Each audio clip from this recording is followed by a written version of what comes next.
AITA for getting angry because my husband and his mother hid that she spent money on expensive things for herself and now expect me to support her financially. Hi everyone. My name is Emily, I am 30 years old, and I have been married to my husband, Jake, who is 32, for almost 4 years now. Overall, I would describe our relationship as solid. We have had our ups and downs like any couple, but we always found our way back to each other. At least, that is what I thought. Something happened recently that completely shook me to the core and made me question not only my trust in Jake but also in the way we have handled boundaries with his mother, Linda, who is 58.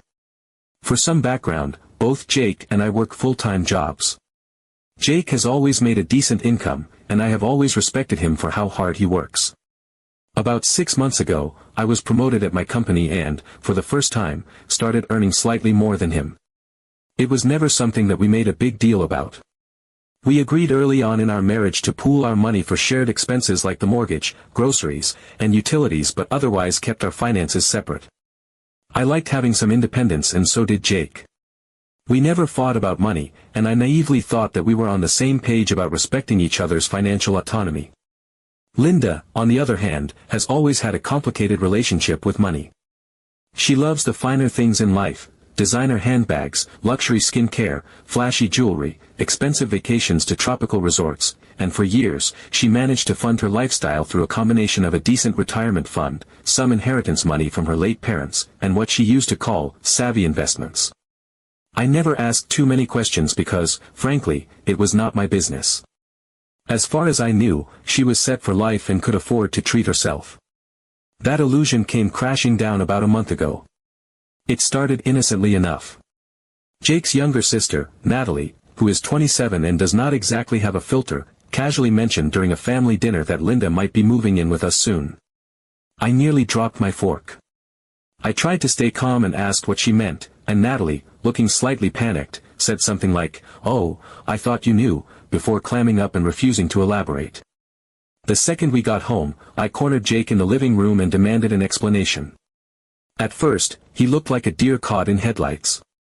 Then he sighed heavily and confessed. A few weeks earlier, Linda had come to him privately and admitted that she had burned through almost all of her savings.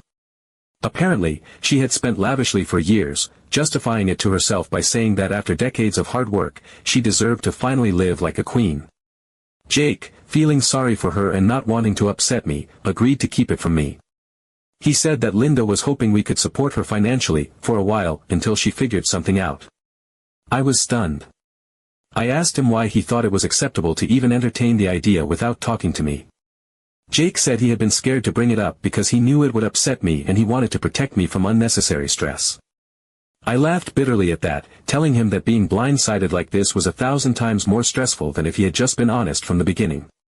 I could not believe that not only had he kept something this huge from me, but he had also essentially made plans for my money without my knowledge or consent. The situation only got worse. A few days later, Linda called me directly. She started the conversation with fake sweetness, asking how I was and saying she appreciated everything Jake and I had done for her already. Then she launched into her real agenda. She said, "Since you make more than Jake now, and since we are family, it only makes sense that you would help me out. Family looks after each other." I could not believe what I was hearing. I told her flatly that my money was my own and that I was under no obligation to financially support anyone who had spent irresponsibly. Linda immediately shifted tactics, trying to guilt-trip me by saying that she had spent her life taking care of her children and that now it was time for someone to take care of her. I told her that taking care of someone did not mean funding their designer handbag addiction and that she needed to take responsibility for the choices she had made. She got defensive, accusing me of being cold and selfish. I said that there was nothing selfish about setting boundaries, especially when someone else's reckless behavior threatened my financial stability and future. Linda hung up on me after that. I sat in the living room for a long time after that conversation, just staring at the wall, feeling like my world had tilted off its axis. Jake eventually came home and found me there. He apologized profusely for how he had handled things, admitting that he had panicked and thought he was doing the right thing by trying to shield me. He said he felt caught between two people he loved. I told him that while I understood feeling torn, there was a right way and a wrong way to handle things, and sneaking around behind my back was absolutely the wrong way. Since then, things have been tense. Linda has not backed down. She keeps calling Jake, sometimes crying, sometimes yelling, trying every manipulation tactic she can think of to convince him to change my mind. She even suggested that Jake could borrow money from our joint account without telling me, since what Emily does not know cannot hurt her. Thankfully, Jake shut that down immediately and told me about it, which is probably the only reason I have not packed my bags yet. We have had a lot of hard conversations about what it means to be married, about loyalty, about boundaries with parents. Jake has promised to back me up and not allow Linda to manipulate or pressure us into anything we do not both agree on. Still, I cannot help but feel that something fundamental has shifted between us. Trust, once broken, is not so easy to repair. I know some people will say that family is family and you should help them no matter what. But to me, there is a difference between helping someone who fell on hard times through no fault of their own and enabling someone who lived far beyond their means without a second thought and now expects others to bail them out. So here I am, trying to figure out how to move forward, wondering if I am being too harsh or if standing my ground makes me a terrible person. Am I the asshole for refusing to financially support my husband's mother after her reckless spending, even if it means creating major tension in the family? Update 1. After the initial blow-up, I truly thought that things would settle down. I had made my position clear, Jake had apologized, and I foolishly believed that the message would eventually trickle down to Linda and that she would start sorting out her own mess. I thought that the discomfort in the air during our last phone call would have made it crystal clear that I was not, under any circumstances, a viable financial backup plan for her. But oh, how wrong I was. Instead of backing off, Linda just shifted tactics. She stopped trying to guilt-trip me directly and instead went to work behind the scenes, launching a full-scale emotional campaign against Jake. She started calling him daily, sometimes multiple times a day, always under the pretense of just checking in or catching up. In reality, every conversation was laced with heavily implied accusations and guilt. She would say things like she could not believe her own son would let her struggle, or she would reminisce about all the sacrifices she had made for him growing up, mentioning in a pointed voice how she had given up so much to make sure he had everything he needed. It was all carefully framed so that she never outright demanded anything, but the message was loud and clear: if Jake truly loved her, he would find a way to convince me to change my mind. At first, Jake tried to shield me from it. He would answer her calls privately, take his phone out onto the back porch or into the garage where I could not hear the tone of her voice. But it was not hard to tell something was wrong. He started coming back inside looking frustrated and exhausted, rubbing his temples like he was carrying the weight of the world on his shoulders. He grew quieter at dinner, distracted during movie nights, more irritable about tiny, stupid things that normally would not have even registered for him. About a week into this slow grind, he finally broke. He sat me down one evening after dinner, his face drawn and miserable. I could see he was gearing up for something, and I instantly felt my stomach twist with dread. He started by saying he understood why I felt the way I did, that he knew Linda's choices were irresponsible and unfair. Then he asked, almost hesitantly, if I would consider helping his mom out with just a small monthly contribution, something minor, something we would barely notice, just until she got back on her feet. I sat there staring at him, feeling my heart harden in a way that scared me a little. I could not believe we were having this conversation again. I asked him if he remembered everything we had talked about. I reminded him, carefully but firmly, that Linda's spending habits had nothing to do with me. I reminded him that every dollar we spent supporting her would be $1 less for our own future.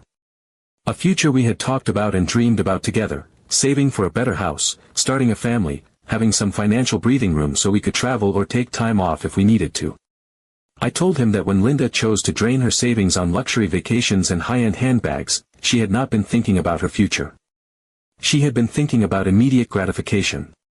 And now that the consequences had arrived, it was not my job to sweep in and fix it for her. I was not going to jeopardize everything we had built and planned for because someone else had chosen short-term pleasure over long-term security. Jake looked absolutely crushed when he realized I was not going to budge. He said that he felt caught in the middle, that it was tearing him up to see his mom so desperate. I told him that I understood it was painful. I told him that it sucked. But pain did not change the facts. Pain did not magically transform irresponsible behavior into someone else's obligation. I told him that his mother's desperation was born from her own choices, not ours, and that no amount of guilt would turn her problems into my responsibility. He sat there silently for a long time, staring at the floor, running his hands through his hair like he was trying to physically pull the stress out of his body. I stayed quiet too. I was not going to nag, or plead, or argue. I had said what I needed to say. I had drawn my line in the sand, and I was not stepping over it. Linda had created her own mess. She needed to figure out her own solution. Whether that meant downsizing her lifestyle, getting a part-time job, selling some of her designer things, it was on her, not us. Not me. Jake finally nodded once, so small and defeated that it almost broke my heart. But it was a confirmation. He knew I was right. He knew that no matter how much he loved his mother, sacrificing our future for her mistakes would not solve anything. It would only create new wounds between us that might never fully heal. This was not my responsibility, and deep down, I think he knew it too. Update 2. After I stood firm yet again, I thought, naively, that Linda would finally get the hint. I thought that faced with a united front, Jake's reluctant but growing resolve and my absolute refusal, she would be forced to regroup, rethink, and figure something out on her own. In my mind, it seemed so logical, faced with no other options, surely she would realize that the old strategies of guilt and pressure would no longer work. But if anything, my refusal did not shut things down, it only seemed to pour gasoline on a fire I had not fully realized was raging underneath her surface calm. Linda escalated in a way that blindsided me, in a way I had not quite been prepared for emotionally or mentally. She stopped filtering her manipulations through Jake altogether. She came directly for me. No more hiding behind his good nature or pulling strings in the background. She started calling me outright, brazenly, as if we had some unfinished business that only she and I could resolve. At first it was just once, one call, one voicemail, and I ignored it.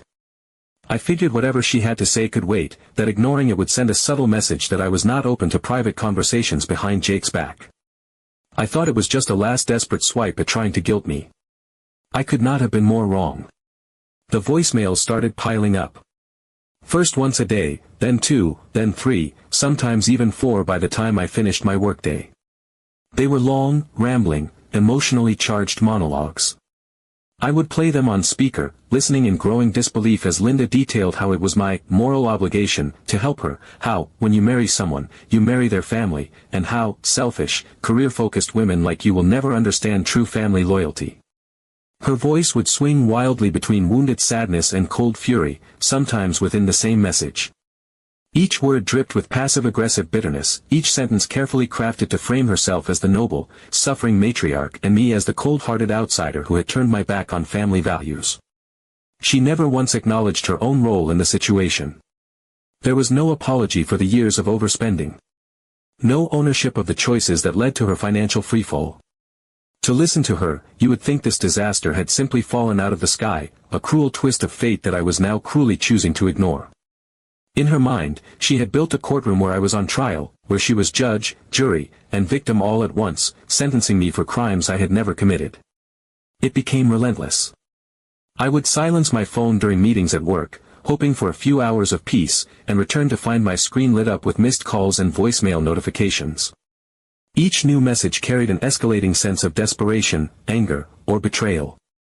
She began texting too, sending me long, sprawling paragraphs about the sacrifices she had made for her children, the loneliness she felt now, the ingratitude she was suffering at the hands of the very people she had dedicated her life to. Every time my phone buzzed, it felt like a small shock of electricity straight to my chest. I began dreading even glancing at my notifications. I developed the habit of flipping my phone face down wherever I was, at my desk, at the dinner table, on the nightstand, just so I would not have to see the constant reminders of the emotional siege Linda had launched against me. At home, the tension was thick enough to choke on. It sat in the corners of every room, heavy and unavoidable. Jake noticed immediately, even if he did not know the full scope of what was happening. I became quieter, more withdrawn. Small things that would not normally bother me, a misplaced sock, an unfinished chore, started setting me off in ways that even I found alarming. I hated feeling so on edge in my own home, hated the way Linda's manipulations had infected the very air we breathed. One night after dinner, after yet another tense and silent meal, I reached my breaking point. I sat Jake down in the living room, my heart pounding with frustration and exhaustion. I told him, without sugarcoating anything, that this situation was putting a strain on our marriage in a way that genuinely scared me. I told him that I loved him, that I wanted a future with him, but that I could not and would not live like this, feeling cornered, disrespected, and hounded in my own life by someone who refused to accept boundaries. I told him that if he could not set firm, immovable boundaries with his mother, if he could not make it unequivocally clear that her behavior was unacceptable and that our marriage came first, it would cause serious, lasting problems between us that would not be easily repaired. For a long, agonizing moment, Jake just sat there, staring down at the floor, his face a mask of guilt, sadness, and helplessness. I could see him wrestling internally, torn between the ingrained sense of obligation to his mother and the growing realization that her demands were not only unreasonable but actively destructive. To his credit, he did not get defensive. He did not try to placate me with half-promises or excuses. He did not fall back on old habits of minimizing the problem just to avoid confrontation. Instead, in a low, weary voice, he admitted that things had gotten completely out of control. He said that he had been trying to manage it all by himself, hoping if he juggled carefully enough, the problem would resolve itself without exploding. He said he had thought he was protecting me by handling it alone, but now he realized that in doing so, he had only allowed the situation to metastasize into something far worse. He said, with a kind of raw honesty I had not heard from him in weeks, that he never wanted me to feel like I came second to anyone, not even to his mother. It was the first real moment of clarity between us in what felt like a lifetime. Hearing him say it out loud was like feeling a heavy, invisible weight shift slightly off my chest. We sat there together for a long time after that, speaking quietly but openly about everything, about our dreams, about the future we were trying to build, about how critical it was to protect that future from outside interference, no matter how complicated or painful it might feel in the moment. Jake agreed, without hesitation this time, that we needed to put up firmer, clearer boundaries. He promised that he would have a direct conversation with Linda, that he would make it absolutely clear that continuing to harass me was not only unacceptable but completely counterproductive. He said he would remind her, as often as it took, that she needed to find her own solutions, whether that meant downsizing her living situation, seeking professional financial advice, picking up part-time work if needed, but that leaning on us financially was not, and would never be, the answer. For the first time in weeks, I felt the smallest spark of hope flicker back to life inside me. It did not erase the hurt or the stress of what Linda had put us through. It did not erase the fact that rebuilding the trust between Jake and me would take time and careful work. But it gave me hope that we could move through this together, stronger rather than broken. I knew it would not be an easy road.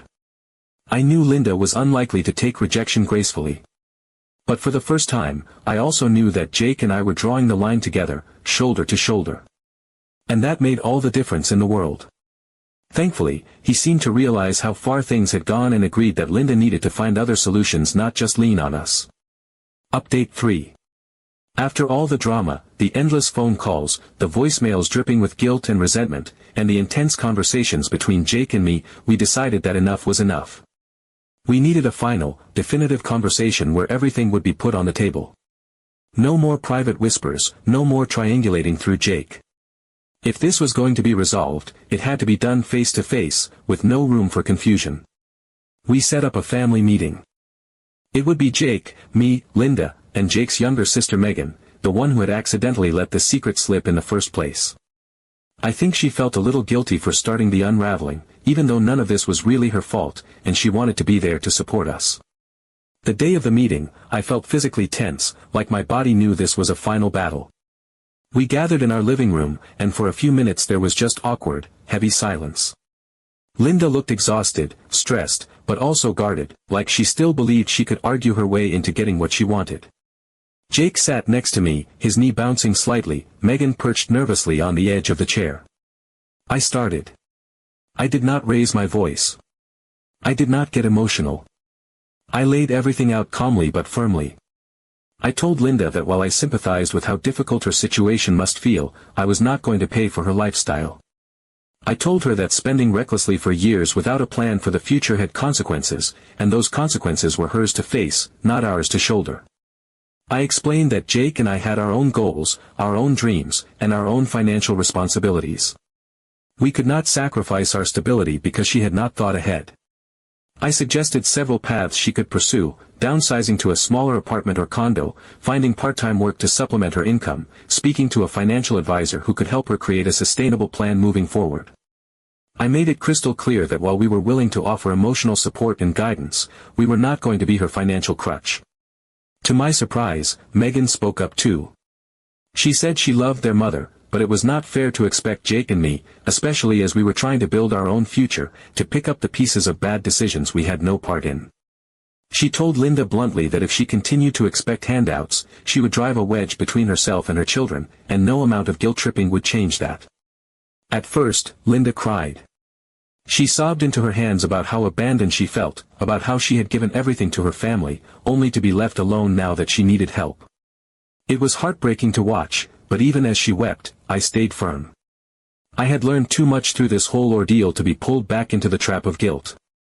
She kept looking at Jake, pleading silently with her eyes for him to swoop in and fix everything, but he did not. For the first time, Jake stood his ground with me. He told her gently but firmly that he loved her, but that our future had to come first.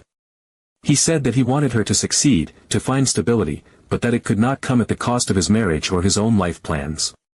It took a while, but slowly Linda seemed to realize that no amount of crying, no amount of appeals to family loyalty, no amount of shifting the blame would change our stance. She was met with a wall of quiet but unshakable boundaries, and after a long, heavy silence, she finally stopped fighting.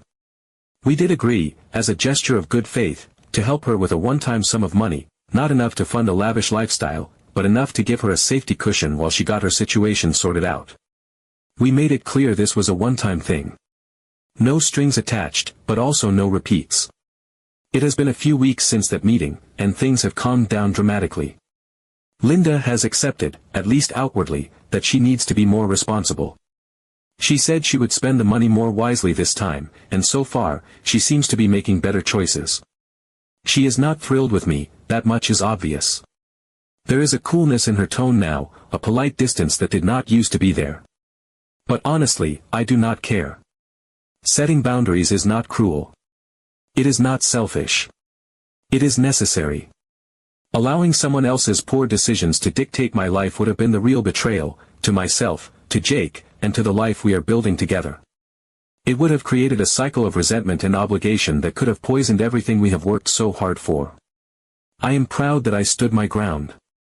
Proud that I refused to let emotional manipulation twist my sense of right and wrong. Proud that Jake and I ultimately faced it together, as a team. And proud that, even though it was hard, we chose the harder but healthier path. So, am I the asshole for getting angry and refusing to support her? Honestly, after everything, I do not think so.